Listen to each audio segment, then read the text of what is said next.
An Ontario First Nation has announced plans to search the site of a former Indian residential school. The Mohawk Institute was located in Brantford, Ontario. Survivors say they are confident remains will be found, and they are calling on police to conduct a criminal investigation. Mark Hill is chief of the Six Nations of the Grand River. Time is of an essence. Survivors are saying to move now. We have not yet received any funding from the federal or provincial governments to move this important work forward. And in fact, even further to that, we have not received an official response from our Prime Minister of our letter dated May 31st directly to his office. In fact, our community was quite disheartened to learn that our Prime Minister was in Hamilton yesterday, less than 30 minutes ago, from the Mohawk Institute, and has yet to visit this place and has yet to visit our survivors and our community. So for more on this, let's turn now to CBC's Bobby Hristova, who joins us live from Brantford, Ontario. Bobby, what can you tell us about this search and how it would be done? Thanks, Arthi. In terms of the search, right now, as you heard Chief Mark Hill say, no money, no response.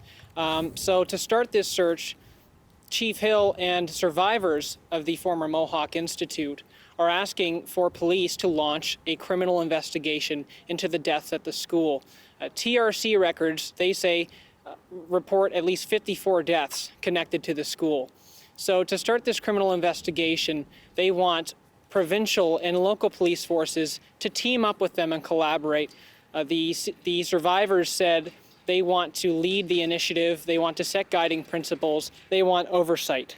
And the Six Nations elected council has given the survivors $1 million to kickstart the efforts. So the ultimate goal here is accountability and justice. And we heard that survivors will play a key role as well in that search. We heard that from Chief Hill. So what are you hearing from survivors who are there? We spoke to survivors on Monday because they told us plans to start a search were imminent, and they said a search needs to happen. Ultimately, they don't want to find anything, but of course, in light of all the unmarked graves that have been found so far, they say it's necessary. And we heard from Dawn Hill today. She gave a letter. Dawn Hill's a survivor. She and her sister both went to this school. She gave a letter to the Six Nations police chief, which just highlighted some of the abuse that's gone on. And it's alleged that people died because of this abuse. So survivors ultimately want action, and they want answers. And of course, we are continuing to hear more and more about these searches that are taking place and discoveries. So what stands out about this one in Brantford, Ontario? Well, the former Mohawk Institute Residential School is one of the oldest and longest running residential schools in Canada. Survivors and Chief Mark Hill said some 15,000 students went here. It opened in 1828 and ran until 1970. It had been relocated once. It had been burned down twice. Some students had burned it down, we heard today.